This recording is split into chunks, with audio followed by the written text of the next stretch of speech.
Thank you very much for joining us as Business Nigeria Monday edition. Here are the highlights of the show. Non-performing loans in the Nigerian banking sector fell to 1.17 trillion naira in third quarter of 2020. Britain's straight talks with Australia advance well as it launches a permanent replacement COVID-19 loan scheme of £65 billion. Global stocks begin the business week with guarded gains as investors gauge the chance of added U.S. fiscal and monetary stimulus. Well, on the show today, it's going to be a two-way thing. We'll look at the economic issues, a lot of burning issues at the moment, rising inflation, GDP figures, and foreign exchange markets. We cannot talk enough about all of this. So we keep talking and seeing how we could shape policies of government. And on the other side, we'll look at the performance of the Nigerian stock market. That's another very important sector in the business environment. We'll see how that sector is playing amid rising cases of second wave of COVID-19. Welcome to the show. Let's start off with news across the country. Non-performing loans in Nigerian banking sector fell by 42.4 billion naira in 3 months from 1.21 trillion naira at the end of the second quarter of 2020 to 1.17 trillion naira as of the third quarter of 2020. This is according to the latest figures from the National Bureau of Statistics. The NBS said in terms of credit to private sector, the total value of credit allocated by the bank stood at 19.87 trillion naira. As of quarter three of 2020, oil and gas manufacturing sectors got credit allocation of 3.74 trillion naira and 3.03 trillion naira to record the highest credit allocation as at the period under review. The data also showed that most of the beneficiaries of bank loans were from Lagos State, while Yobe beneficiaries were the least from a total loan of 19.46 trillion naira as at the end of quarter three of 2020. The Lagos Chamber of Commerce and Industry has called for a collective effort in tackling the growing spate of corruption in Africa in order to advance the socio-economic development of the continent and reduce poverty. The president of the SCCI, Toki Mabogunje, made this call at the 2020 edition of African Business and Ethics Conference. Mrs. Mabogunje notes that corruption has undermined social welfare and also investment in public space services with eventual negative impact on the quality of lives. The SCCI boss adds that the low level of development in Africa is reinforced by extensive corruption of schemes which scare off investors and discourages development. Now to our first topic of discuss today. Now, when the first wave of COVID-19 hit the country in February, Nigeria's economy was in the face of a serious challenge as the country was forced to impose lockdowns in some states of the Federation, particularly Lagos, which is considered as the commercial capital of the country. Local as well as international business operations were stalled, where job loss was on the rise, with many people falling below the poverty line. The country experienced a number of economic effects, falling into its worst recession with a contraction of over 6% at the second quarter of the year, 2020, amid the drop in global oil prices, which also affected its economic growth. Now there are speculations that the country may be experiencing a second wave of COVID-19 virus, with hundreds of cases recorded in states like Lagos, which is the epicenter, while many prominent Nigerian political leaders have said to have contracted the virus. The big question is, while the country may still be grappling with the effect of the first wave, is the economy ready for a second wave? And would this affect the quick recovery of the recession in the first quarter of 2021 as projected by the CBN, Federal Ministry of Finance, and other agencies of government? I have joining me to address all of this and to discuss this is the chartered accountant, also a policy analyst, Mr. Olusegun Okwade. Thank you very much, Mr. Sheson. It's good to have you on the show this Monday. Good afternoon, Tolu. It's a pleasure to be here. Yeah, first, like I read in the intro, we've seen what happened when we had lockdowns, and we are gradually trying to come back to normal. But with what we've seen now, the figures figures are not really looking good for Nigeria. I think yesterday was about more than 400. We had about 600 and something sometime last week, I think Friday or so. So the figures are actually, not to even look at the global side, which are having more than 3,000 deaths even in a day. Now, what is happening? How do you see this affecting all our economic projections? Because I see reprojections as it is. Yeah, if you look at it, when we first faced this in February, there are so many protocols being established by the NCDC and the PTF that people are supposed to follow. But you discover that as we started, unlocking the economy, diverse and several people started turning down the protocol and were just doing whatever they like. And that is why you can see as we speak that we are actually facing some certain spike in the increase of that coronavirus. And not just that alone, the opening of the airspace recently, considering the fact that the Europe are entrenched back in it. Remember, France has actually gone on another lockdown. The United States is really on the high side. The UK, the Britain are actually facing the same thing. And Nigeria have vast traveled. They traveled here and there, and the easiest way to bring those things, even when it came in February, was via the external way. And that is what we are saying now. Because in the last few days when the airspace were open, several people have actually traveled. And because people have actually relaxed on the path of complying with the NCDC protocol, we have seen the spike coming up. People no longer wear masks. People hug themselves. And several activities are going on, which I feel we should actually take caution of, because we don't want to have an experience, not even a slightest one, of what we faced in the first time again with the second wave that is coming. With the vaccine now, we saw the FedEx aircraft. I saw yesterday, I think the US will start, I think they've started, I think even in the UK. Now, with this vaccine development, do you see supply chains getting back to normal following the disruptions we've had before now? Do you see things normalizing? How soon do you see? Someone told me we were looking at 2022 before we even start to get things back. I won't want to sound pessimistic, but I've said this times to that number. Can we look internally and domesticate things? Everything about us as a country is always borrowing from the outside world.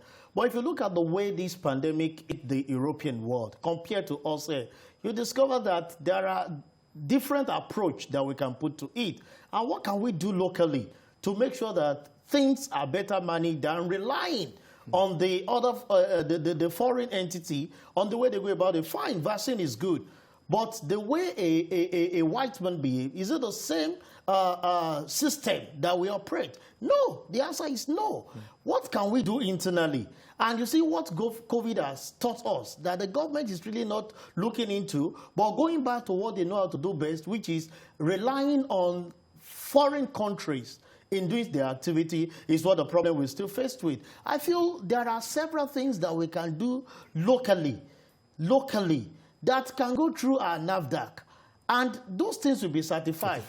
And we'll start making use of them. I know several people that took several things, even though it's not scientifically proven.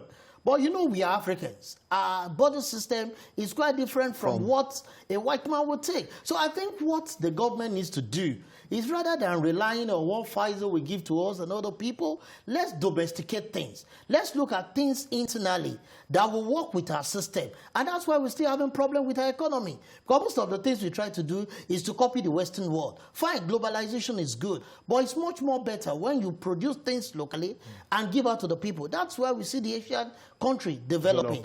Government should look internally, not relying on the vaccine. Several people have said what works for them there may not work for us here, because our climate environment is quite different. Everything about us is not the same. So government should look internally and see how we can get things done so that we can have a very seamless way of operating. And we hear in recent times central bank empowering the pharmaceutical industry. I think about 100 billion naira was released so that we can boost local production. How well would you say all of these funds, are they really trickling down to where they should get to? I spoke to Mazi Onwamu at a particular time, and he commended the central bank actually. But I think the transition period seems to be too long. The fact is, the pharmaceutical company, how many of local research are they actually putting in place? Majority of the pharmaceutical companies still key into the international space to look for the solution. But the solution as we speak is more of local than connecting to the outside world. The vaccine may come and escalate issue on the side because there are ways we react to some of those things. You see some people when they give them certain medication, they react to it, but let them go to, locally. You discover that, so what the government needs to do, they tried medical. They've actually come out and said, if you can do this and do this together, how can we put this thing together and make sure that other African countries benefit from it? That will boost our economy, rather than importing some of those things and think that those are the things that will create relief for us. I've seen it. We've had opportunity of traveling out. You discover that when you are out there and when you are here, there are different space to things. You even get there at times, you take some of their things, you start falling sick. But by the time you get back home and you take those, so we should look at carrying out more research locally, domesticate those things that we have, which in turn we improve our economy. Once it works, the way those, the vaccine we are believing in, somebody sat down, carry out the research, put one or two things together and say, this is the direction to go. So what stops us of saying, okay, we have these things locally that we can put together, that we have tested, and it's working. And once it works, see, there are ways even the white people will come and borrow some of those things. But it's high time Africa must rise up and let's look internally to develop things for ourselves, which in turn will grow our economy. Imagine discovering the solution to COVID-19 locally. The pharmaceutical company, the kind of opening this will give to us, rather than saying we want to import it. Importation has never favored us.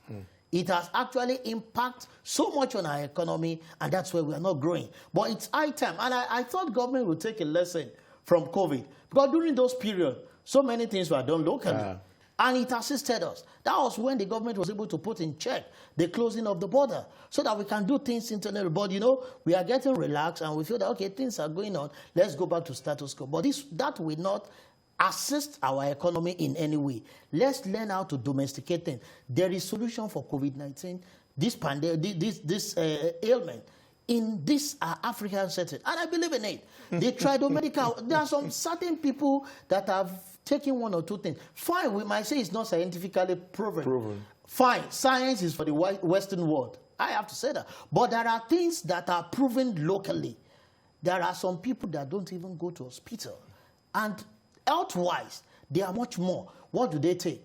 They look at the apps. Do you know that some of the apps, the Asian country are actually, you know, processing them? Some are even taken from the African setting, grown up in their country, processed into tablet, and sell back to us at a very exorbitant price. These are areas government should look into. Everything we need to make things work are locally produced here. All we need to do is synergize, have confidence in it. And that's why I take it even to the masses. Most Nigerians hardly believe in what we produce here because we feel, but who are the people that makes it happen at the other part of the world? They are still the African setting. You see our people travailing and succeeding in those space of the world. But when they are here, we feel that, no, it's Tolu now. How will Tolu produce this? We went to school together. You cannot have this idea. But when Tolu goes to US and he sits down, bring down the vaccine, everybody tends to celebrate it. So it's high time, even locally, we must have confidence in whatsoever that is. There is always improvement about things. Things will start, they will learn from the mistakes. And over time, we will overcome it, and that will grow the system. My sermon that I keep telling in the video is, it is high time we domesticate issues. Make things local.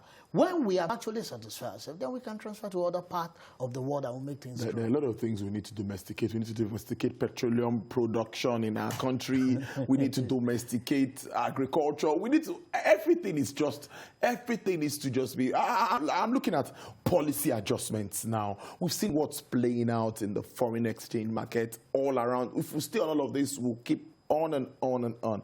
But people who say, and experts are saying that there need to be some major policy adjustments that will embrace broad market reforms at this time. What do you make of that? The policy is, can we look internally and do things right? We have asked, we need infrastructure to make things work. Power, good road network. We should not be too dependent on things that come into the country. Do you know it's as bad as we import toothpick? I tell you. Things that we can locally manufacture here. All we do, even the resources, like we do for the petroleum, some of the products, the raw materials, are actually exported to the country, processed, and sent back to us. So some of the policy that we expect the government to put in place is how do we make use of the raw materials that we have, put in basic infrastructure to make things work, good road network. You see, it's quite disheartening that people, even the food that we consume is becoming too expensive because a journey of 2 hours is now taking 2 days. And you can imagine the losses that you're going to get. That is food, what we consume. But situation where we are able to put the basic infrastructure in place and we're able to move some of those things as soon as possible to increase the bid, then things will go. Government should look, and it must start with the government. Our government leaders, our leaders, do they believe in the things that we produce locally? The answer is no. Everybody wants to go for import. Even, you know, I keep telling people, I patronize the local made, for example, shoes. We have quality materials that can sustain with it. And you know what most of those guys in Aba do? I give it to my guys there. They will produce it. And since we all believe in Italian product, they will just paste it down. When they give it to you, say, this shoe is imported. Meanwhile, it's Aba made. Because most of the citizens themselves does not believe even in what you produce locally. We want it, which design are you wearing? Please, let's patronize ourselves. As the government puts some of this infrastructure in place, we can see the rail coming up. We can see some relax in the area of business operations, improvement in the area of taxation to ease those things. And these things unfold. Let's look how we celebrate. You see, there are bound to be mistakes, but we can learn from it.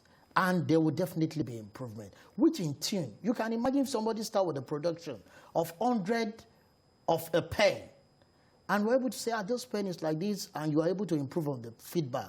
It starts from 100, move to 1,000, from 1,000 to 10,000, to 100,000, and it keeps expanding. Those days when we produce vehicles here, when are we going to go back to those bases? Because the level of unemployment as we speak is huge. And it's because we are not producing anything. And that is why there is so much pressure, which will continue on the Forex. Because the pen that you are holding, Tolu, is not produced here. Somebody needs to bring it in. And what do you need to get those things in? It's Forex. So not until when we start looking at it and say, okay, this is our local pen. Whether it will work or not, let me first use it. Okay, the first time I'm getting it, it lasted me for 1 week. Can we give feedback to the manufacturers? And let's see how they improve on it. So once those things are done, definitely, most of the pressure on the foreign exchange would definitely go down. And we can start, can we be self-sufficient first? Make those things happen within themselves. And before you know, do you know we are the one that improve the economy of other continents? We are the one because we patronize them. But situation where we cease to do, I've seen situation where some country will tell you that they want to place ban on you coming to their country. But after a while, they will change their mind because they need you. Yeah, they do. They know that the economy, the power of every African or Nigeria is so much. So let's know, the policy area is, let's learn how to domesticate some of the things that we are blessed with a lot of raw materials. And going into it, we create employment, improve our economy, but the government have a lot to do. They must lead by example. The people in the West, the Asian country, what did they do? They knew that they could not produce quality thing. But they have the political will and said, this that we are producing it, whether good or bad, we are adhering to it. Let's stop the importation of even vehicles. Promote the locally made of some of those things. And before we know it, we see our economy revamping and coming back to what it should be. Let's round up on this note. As we're already in the season, today's 14th, and we have 11 days to Christmas. Yeah. Nigerians are normal, not even Nigerians, a global issue now. Many are even saying there shouldn't be big Christmas parties because of COVID-19 and all of that. With the purchasing power at the moment, we expect inflation figures to be out sometime this week. I think tomorrow might also be on the high side. How do you see business? How do you see people buy? What do you think about buying and selling? What are you projecting? Yeah, the purchasing power this time around will be very, very low. We can just hide under COVID to say, let's play low key on the aspect of Christmas because of COVID. The truth of the matter is people does not even have the funds to get what is expected. You and I know what is obtainable. By this time of the year, you would have been seeing a lot of buying and selling, exchanging gifts and some items. But it's pretty difficult because everybody is striving to first survive. And it's when you survive, you think of what to share to every individual. So because the economy is just coming up, it's pretty tight. And the Christmas is just going to be naturally, let's say COVID, naturally be on the low key. I think even in the Africa, we might share away from the African culture. You know, during this season, I can come to your house. But this time around, you see that some people will tell you that there is COVID. We will not be entertaining visitors. It's not because of COVID. It's because of the other part of it. The other part of it. It's a beautiful way to live. Chartered accountant, policy analyst, Mr. Lucius Okwade. I must thank you very much for spending your Monday afternoon with us. I appreciate this. It's a pleasure to be here, Tolu. Thank you.